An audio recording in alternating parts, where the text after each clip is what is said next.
আজ সন্ধ্যার আকাশ জুড়ে গদ্য লেখা হোক বিষাদময়, পদ্য হয়ে গড়িয়ে পড়ুক চোখের কোণে জড়ো হওয়া জল। বহুদিনের জমাট বাঁধা মেঘগুলি সব নরম কোমল হয়ে ভেসে যাক, ভেসে যাক এই সভ্যতার প্রতিটি অলি গলি ছুঁয়ে। আজ আজ চুপিসারে বৃষ্টি নামুক, বৃষ্টি নামুক তেপান্তরে। বিষণ্ণ দেয়াল রঙিন হোক রংধনুর রঙে, ছন্দে নাচুক বৃক্ষ শাখা, তৃষিত প্রাণীর আজন্ম তৃষ্ণা নিয়ে নুয়ে পড়ুক এই নীলাভ বিশালতা। ভিজে যাক এই শহর নগর, ভিজে যাক ক্ষমতার দেয়াল, ভিজে যাক প্রেমিকের ভালোবাসা, শ্রমিকের ঘাম, কবির পাণ্ডুলিপি, শাসকের দাম্ভিকতা, সব ভিজে যাক। ভিজে যাক অত্যাচারীর পাষাণ প্রাণ, ধর্মে অধর্মে বিভেদ, চাটুকারের চাটুকারিতা, নষ্ট নেতার ভ্রষ্ট বিবেক ভিজে যাক। ঝমঝমিয়ে বৃষ্টি আসুক, বৃষ্টি আসুক পাখির বাসায়, বৃষ্টি আসুক নবপ্রাণীর আশায়। বৃষ্টি আসুক এই গহীন বনে, বৃষ্টি আসুক তৃষিত মরুয়ে, বৃষ্টি আসুক, বৃষ্টি আসুক সারাদিনের ক্লান্তি শেষে। বৃষ্টি আসুক, বৃষ্টি আসুক বাউলের উদাস মনে। বৃষ্টি আসুক, বৃষ্টি আসুক। Namaste, Vikasnath. Welcome to Vishwarang Singapore poetry segment, and we are delighted to have you with us. So my name is Bikashnath. I am from Bangladesh. I came to Singapore in 2015 and working as a shipyard supervisor in Singapore. Okay, very good, very good. So, since when are you writing poetry? Your name is very popular in Singapore, and Yeah, and what does poetry mean to you? poetry is a hidden power. So it's a language tool by which we can express our feelings, our happiness moment, our sorrow, sadness, and we can share whatever we are thinking about the world and what we are seeing, we can express by the poetry. Wonderful, wonderful. So, since when are you writing poetry? I'm writing from my childhood actually. When I was a school student, uh, some of my teacher inspired me to read the poetry and write the poetry.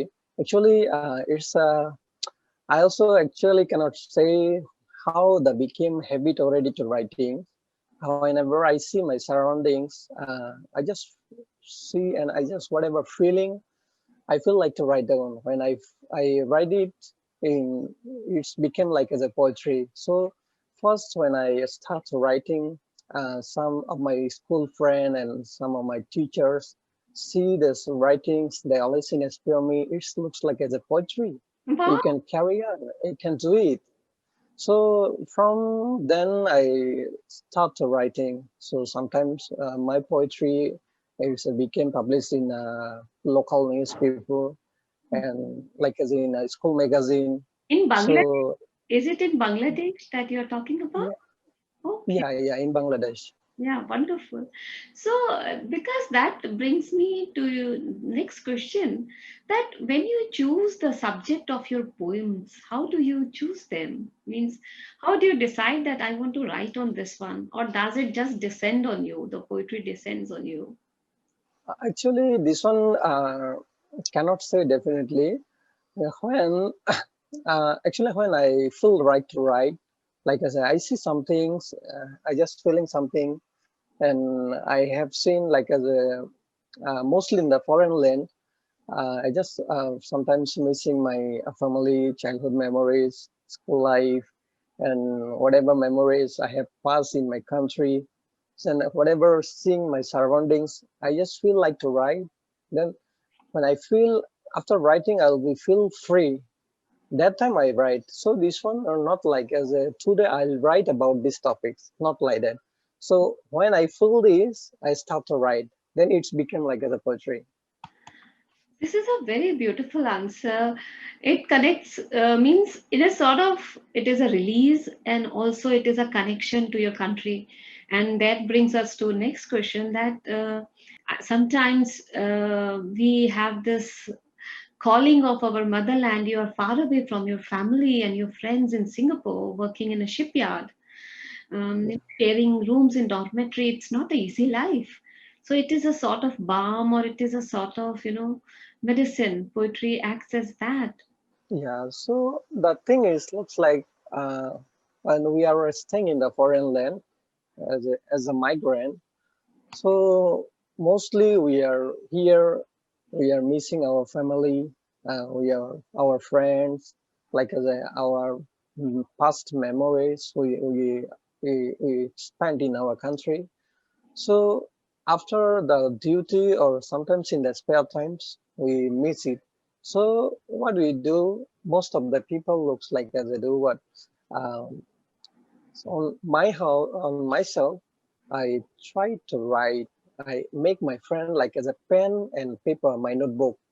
So in my loneliness, this the pen and my notebook give me the time so I can share with my pen and paper. So sometimes it became like as a poetry. So yeah, so we cannot see our family members, our friends. So what do we do? So in the sometimes we write the poetry and share with my pen and papers. Yeah, this then after writing down, I feel free. Yeah, wonderful. So it's a sort of a freedom pen for you. It is also a bridge that you build all the time in the space and time that you live, and the space and time which is in your heart somewhere. Yeah. Because it brings me to your, when you spoke about the migrant poetry, it brought me to this. I heard about you through the awards that you got for migrant poetry writing in Singapore. So can you tell us a bit about that? The poetry submission become like as a from the 17 poetry. Uh, so they call me like as a finalist. So they tell my name, then they choose my poetry to become the fight and recite and finalist. Then in December, I participate my poetry, which one I submitted in the National Singapore National Gallery. So I recite my poetry after by the judges. They chose my poetry became the champion. It's the first prize. So this is the thing I choose. I own the first prize in 2016. So this is the first time I submit my poem and I selected for the finalist and I became the champion. Wonderful. So you and your friends who are migrant workers uh, Yeah. in Singapore are doing this every year and doing the migrant poetry competition. Wonderful. I think because when I had earlier conversation with you, I came to know that you write actually in Bangla, because that's your native language and mother Yeah. tongue. And then you actually can recite it very well in English also. So, but what here we would want our audience, Vishwarang Singapore audience, to hear is your native Bangla poetry, because sometimes I feel that there is a bit which is lost in translation. Okay, so I will give you the stage, Vikas, now, and I would request you to recite for us two of your leading poems in Bangla. So first of all, I beg my pardon because I am not a good reciter. Sometimes I write. I'm a writer. Sometimes I write to make myself free and make myself entertainment. So I'm not a good reciter. So maybe in this video will be seen so many of the good person, good artists, good reciters. So I can make a mistake. So my mistakes will be pardonable. So first I'll recite one of my poem, which one I wrote it in 2019. 2019. So when we are staying in the foreign land, we have seen how we fallen in love with this foreign land and this foreign culture, foreign literature. So I tried to write it. The title is Bondhone Anurag. এখানে সাদা মেঘেরা নিত্য উড়ে যায়, ভ্রমর ছুটে যায় ফুলের ঘ্রাণে, কোকিলের ডাকে বসন্ত উকি দেয়, পাতা ঝরা বৃক্ষরাজির শাখায় শাখায়। স্নিগ্ধ বিকেল কিংবা কখনো সন্ধ্যার রূপালী আলোয় বসন্তের রূপ দেখতে দেখতে লুটিয়ে পড়ে মন Wow. আকাশের ছায়ায়।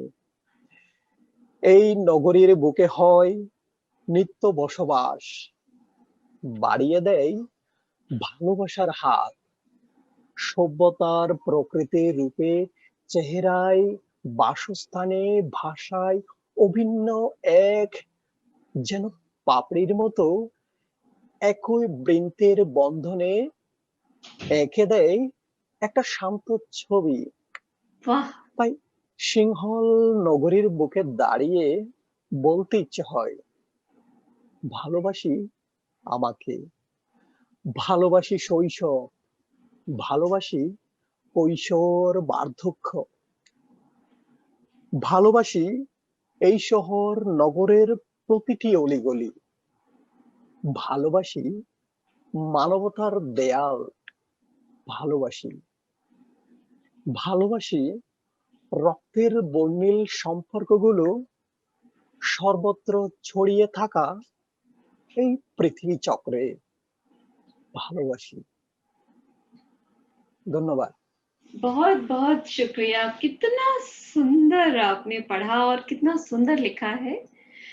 बहुत बहुत शुक्रिया। अब आप अपनी Thank you. yeah, it's beautiful. See, when I heard it, and because my mental frame for poetry is always in Hindi, so I just came into Hindi and I didn't realize I started speaking to my language. And I trust this is the bridge that we build, which actually appeals so much to the heart.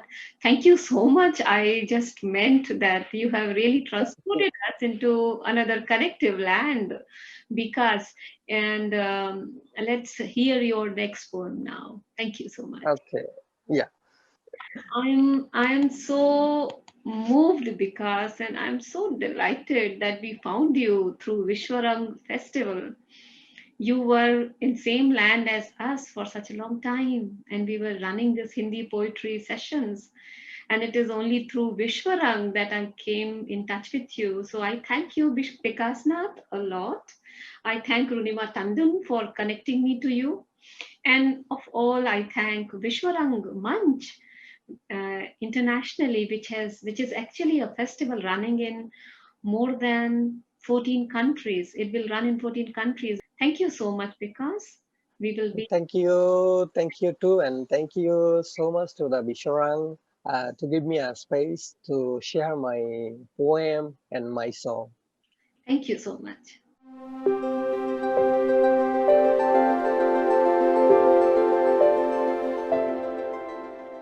Namaste.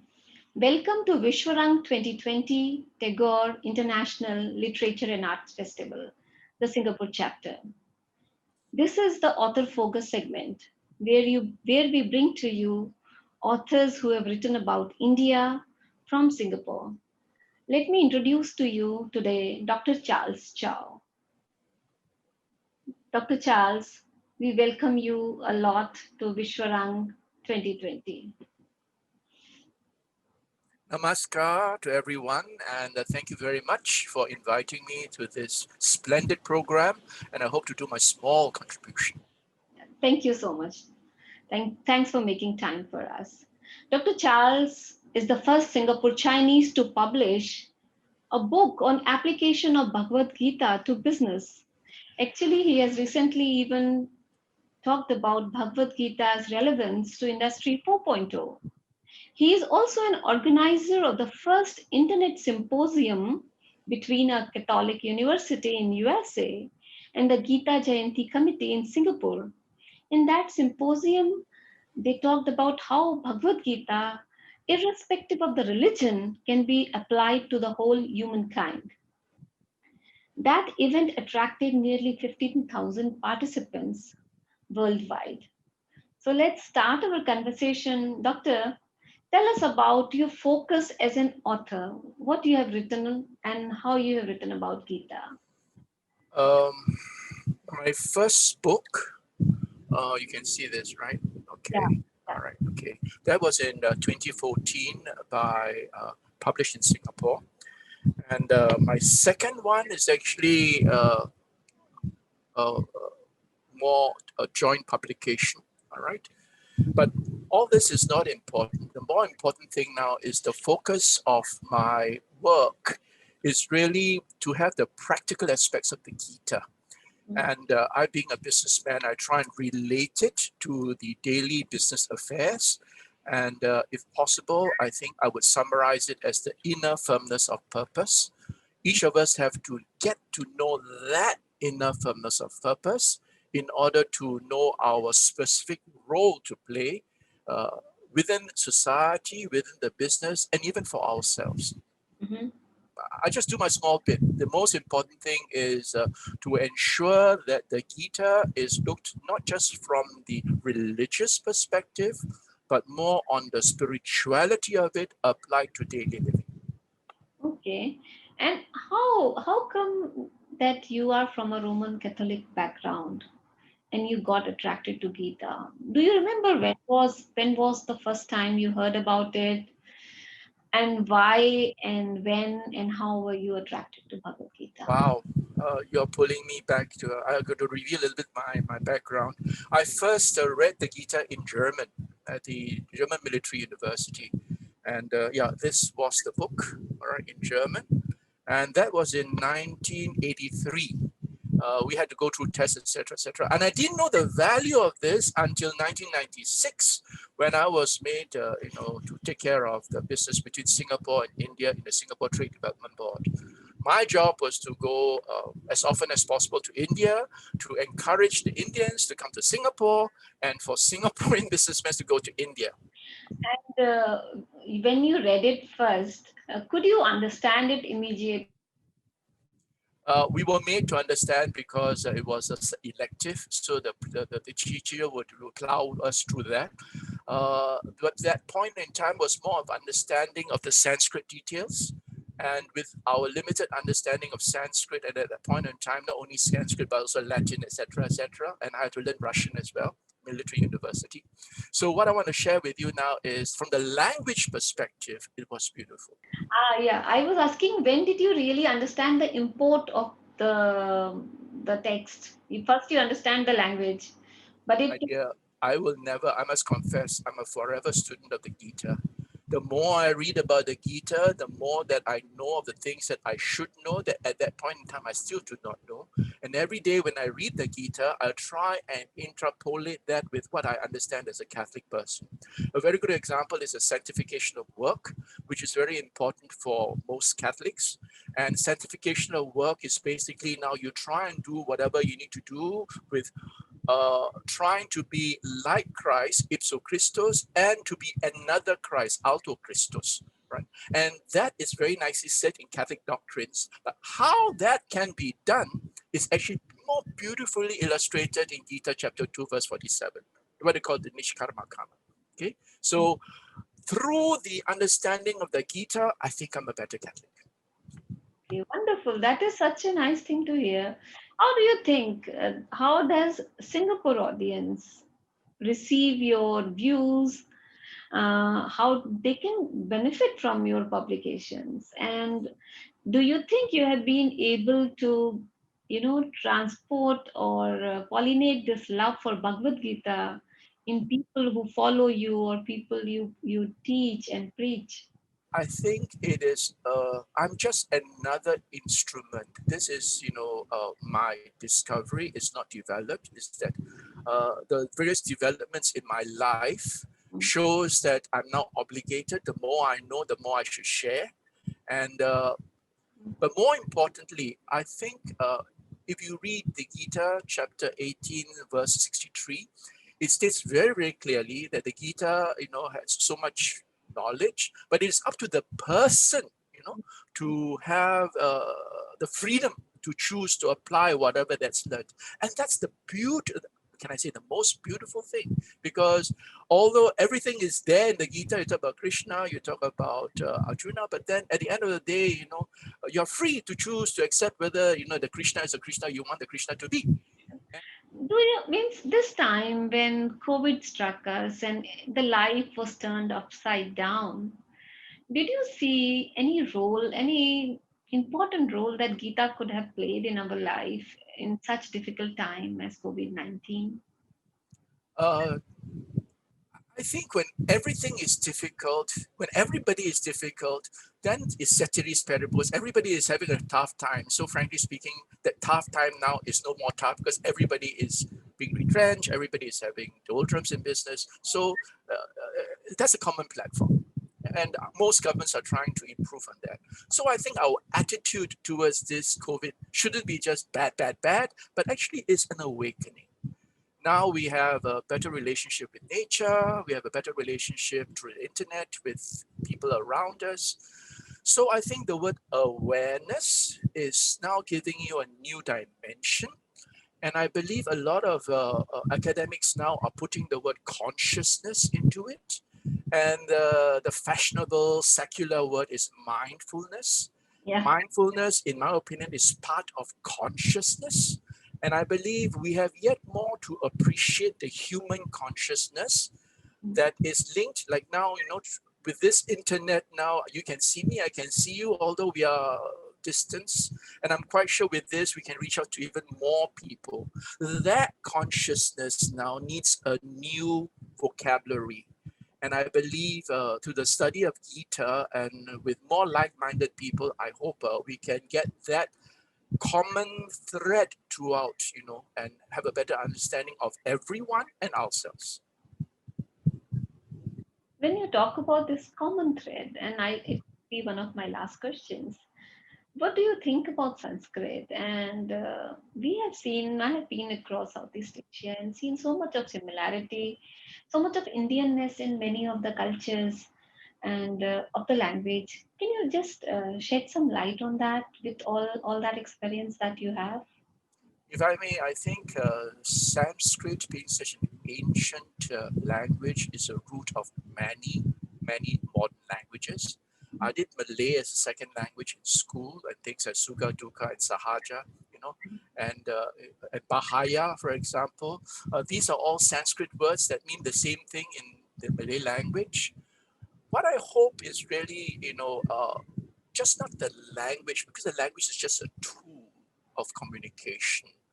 I believe if we could have some form of a common platform, and that common platform is Sanskrit, and if we could have younger people now to engage in more Sanskrit poetry, even the Gita itself, is Sanskrit.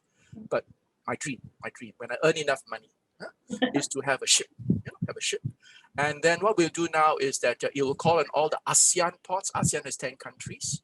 And we start with Singapore, and I'll put the Singapore students on board, and then they sail to Malaysia, let's say, to Port Klang, right? The Singapore students would fly, would interact with the Malaysian students and deal with Sanskrit and have a lot of Sanskrit poetry, Sanskrit understanding, and use Sanskrit now as the binding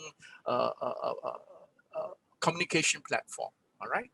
And then the Singapore students would then disembark, fly back Singapore. The Malaysian students would then go on board this ship and sail all the way to Thailand, Bangkok, right? The Thai students will come on board, and then the Malaysian students will fly back, etc., etc. It moves on.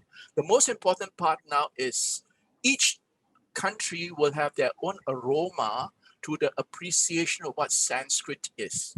I believe there is a Sanskrit university in Bali, and if we could perhaps get them on board to guide us as to how we can do this. I'm quite sure if you can teach ABC, the English alphabets in the kindergarten, I'm quite sure you can also teach this, to the Sanskrit, at the kindergarten level.